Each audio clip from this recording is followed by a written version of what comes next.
दलित बंधु 10 लाख दिए जाने के बाद हर वो कार्यक्रम अब दलित के लिए जो जारी है वो मुसलसल चलता रहेगा। उनसे ना रेशन कार्ड छीनेंगे, ना स्कॉलरशिप छीनेंगे, ना कोई चीज़ छीनेंगे, वो चलता रहेगा। इसमें आपको किसी को कोई शक का जरूरत नहीं है। अब रहा 3 एकड़ का बात, हमने कभी वो वायदा किया ही नहीं। हाँ, ये बात सच है। कुछ लोग कहते हैं ऐसे।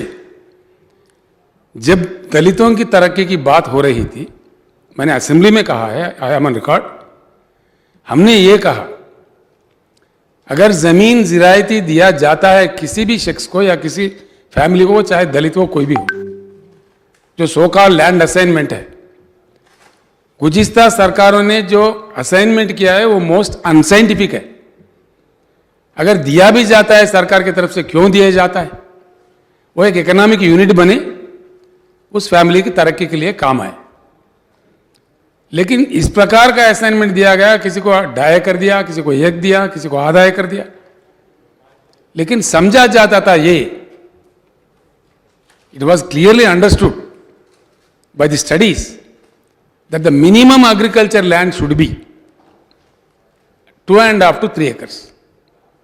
उसको लेके मैंने ये कहा था जरूर कि अब से जो भी जमीनात दलितों के लिए दिया जाएगा, उनके पास एकड़ है तो 2 एकड़ खरीद के दिया जाएगा, 2 एकड़ है 1 एकड़ खरीद के दिया जाएगा, 1.5 एकड़ है तो और 1.5 एकड़ दिया जाएगा। ये मैंने वादा किया था। हमारे मैनिफेस्टो में भी यही लिखा हुआ है। हम जो भी करते हैं अकबर साहब यूं ही नहीं करते, सोच समझ के करते हैं, बिल्कुल समझ के करते हैं, समझदारी से करते हैं। और उसको हमने प्रयास चलाया। 7 लाख हमने कोई यूनिट नहीं बनाया था। खरीदते खरीदते किसी जगह खम्मम जिले में ही 7 लाख भी 1 एकड़ के लिए देना पड़ा उस समय। तो उस प्रकार से भी कुछ लोगों को दिए। उस प्रकार के प्रयास में एक 16,000 एकड़ हमने अभी तक दलितों को दिया है। इसके बाद में आज के हालात में जमीन ना मिल रही है, ना सरकार के पास बची हुई है जितना ज़्यादा सबको दे सके। सब खत्म कर दिया असाइनमेंट्स में पीछे।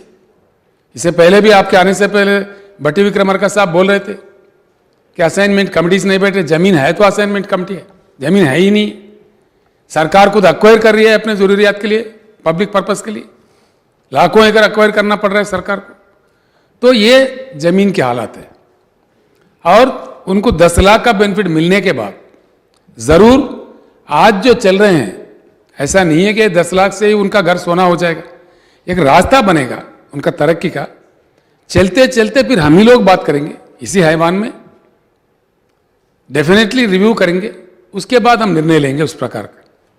लेकिन अब जो भी उनके लिए जारी है, वो स्कॉलरशिप हो, रेशन कार्ड हो, कोई और सुविधा हो, वो चलता रहेगा। कोई किसी चीज़ को उनसे लिया वापस नहीं लिया जाएगा।